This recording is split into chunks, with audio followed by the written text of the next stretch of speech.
Halo Gaby. Jadi di sini aku membuat video ini adalah untuk menjelaskan 3 materi dasar yang berhubungan dengan fotografi.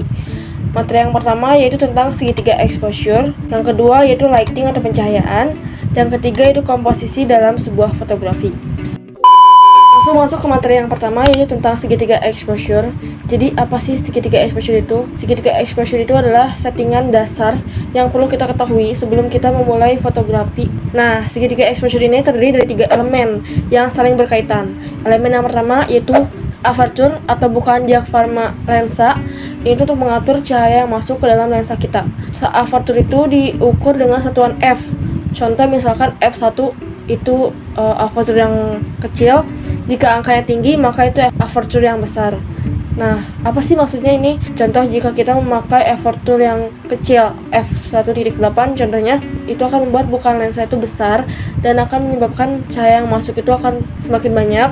Jadinya akan menyebabkan efek depth of field tipis atau efek bokeh yang membuat latar belakang itu buram. Sebaiknya jika kita memakai f yang besar, contohnya misalkan f16, itu akan membuat bukaan lensanya itu semakin kecil dan cahaya yang masuk pun akan semakin sedikit. Maka akan membuat seluruh objek di dalam satu frame itu akan jelas seperti itu. Elemen yang kedua yaitu shutter speed atau kecepatan rana. Nah, shutter speed ini adalah untuk mengatur tingkatan kecepatan pembukaan dan penutupan jendela rana kamera kita. Shutter speed ini dihitung dengan satuan detik. Contohnya misalkan 1/50 sampai 1/1000. Contohnya misalkan jika kita memakai shutter speed yang cepat yaitu 1/1000 misalkan, itu akan membuat pembukaan penutupan jendela rana kamera kita itu akan cepat dan cahaya yang masuk pun akan minim. Jadi akan membuat pembukuan objek yang kita tangkap. Sebaliknya jika kita memakai shutter speed yang kecil atau lambat atau 1/50, itu akan membuat pembukaan penutupan rana pada kamera jendela rana pada kamera kita itu akan lambat dan akan menyebabkan cahaya yang masuk itu akan semakin banyak dan akan menyebabkan efek blur motion terhadap gambar atau video yang kita ambil. Selanjutnya elemen yang ketiga yaitu ISO atau sensitivitas sensor. Nah, ini untuk mengatur sensitivitas sensor kamera kita terhadap cahaya. Contohnya jika kita memakai ISO yang tinggi, itu akan menyebabkan sensor sangat sensitif terhadap cahaya. Ini tuh akan berguna ketika kondisinya emang sedang minim cahaya, namun akan menyebabkan efek bintik-bintik atau noise.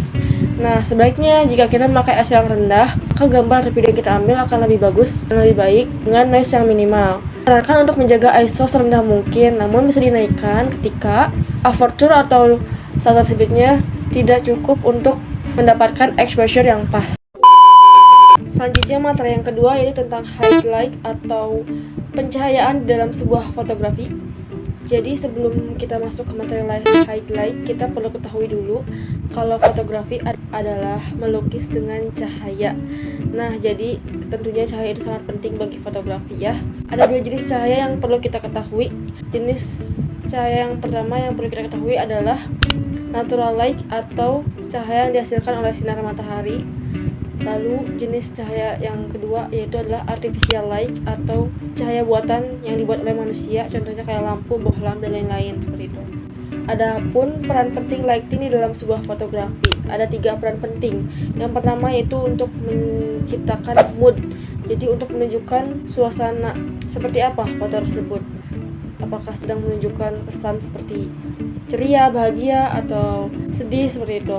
Selanjutnya yang kedua yaitu menginformasikan kedalaman ruangan atau depth. Ini untuk memberikan dimensi pada suatu ruang. Lalu yang terakhir itu untuk memberikan highlight pada subjek atau arti lainnya itu untuk menekankan bentuk subjek. Yang pertama itu quantity atau intensitas cahaya. Ini tuh seberapa redup atau seberapa terangnya cahaya itu akan mempengaruhi pada pengaturan kamera kita, contohnya seperti aperture. Nah, yang kedua yaitu ada quality atau kekerasan sebuah cahaya. Ini dibagi menjadi 2, ada hard light dan soft light. Nah, untuk hard light ini adalah cahaya yang menghasilkan bayangan yang keras, sementara kalau soft light itu adalah cahaya yang menghasilkan bayangan yang lebih samar dan dibiaskan.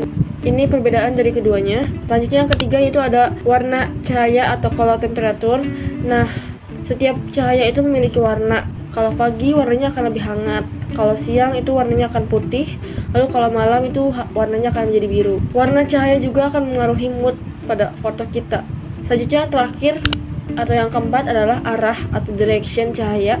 Penempatan arah cahaya akan memengaruhi efek atau cerita yang diciptakan. Selanjutnya ada 3 standar point lighting yang perlu kita pahami. Yang pertama adalah key light atau lampu utama yang menghasilkan cahaya paling dominan. Yang kedua adalah fill light atau lampu tambahan untuk mengisi bayangan yang dihasilkan oleh cahaya key light. Lalu yang ketiga ada backlight, yaitu cahaya yang dihasilkan dari arah belakang subjek. Selanjutnya adalah materi yang ketiga, yaitu komposisi dalam fotografi. Jadi apa itu komposisi dalam fotografi? Nah, komposisi dalam fotografi adalah sebuah seni menata elemen-elemen visual dalam sebuah foto untuk menghasilkan gambar yang menarik dan bermakna. Ya, tujuannya adalah untuk menarik perhatian pemirsa pada subjek utama dan menyampaikan isi pesan atau cerita yang kita inginkan.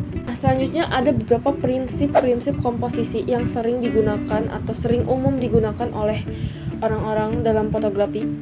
Yang pertama adalah rule of thirds atau aturan sepertiga. Nah, teknik ini tuh membagi bingkai foto menjadi 9 bagian yang sama dengan 2 garis horizontal dan 2 garis vertikal.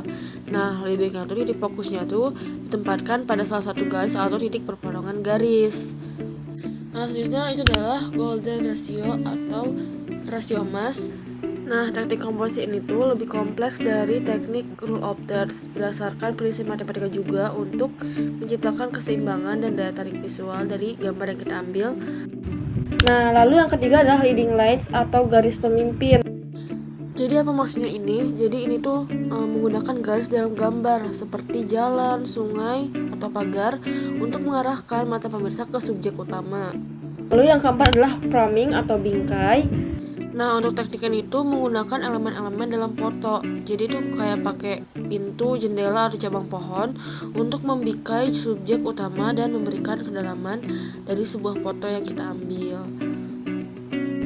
Lalu yang kelima adalah simetri dan pola. Nah, ini tuh untuk menciptakan sebuah keseimbangan dan daya tarik visual yang gunain elemen-elemen simetris atau pola yang berulang. Dan yang terakhir adalah negative space atau ruang negatif. Nah, tekniknya ini tuh memberikan ruang kosong di sekitar subjek utama. Jadi untuk nyiptain keseimbangan dan menekankan subjek, jadi subjeknya itu ditonjolkan gitu. Selanjutnya ada 4 elemen komposisi yang perlu kita pahami. Yang pertama adalah garis. Garis ini untuk mengarahkan mata kita dan menciptakan kesan gerakan dan memberikan ruang. Lalu yang kedua ada bentuk atau form. Nah, bentuk ini adalah elemen 2 dimensi dan form adalah elemen 3 dimensi. Jadi keduanya ini sangat penting untuk memberikan dimensi pada foto dan memberikan kedalaman pada foto. Lalu yang ketiga adalah tekstur. Nah, tekstur ini adalah untuk memberikan kesan lebih nyata pada sebuah foto. Selanjutnya yang terakhir adalah warna. Nah, warna ini dapat mengaruhi suasana hati dan menarik perhatian. Mungkin hanya cukup segitu saja materi yang bisa dapat aku paparkan pada tugas video ini. Dan mohon maaf apabila ada kalimat yang terlalu cepat diucapkan atau kalimat yang tidak jelas. Dan mohon maaf juga apabila ada typo dan kesalahan. Terima kasih.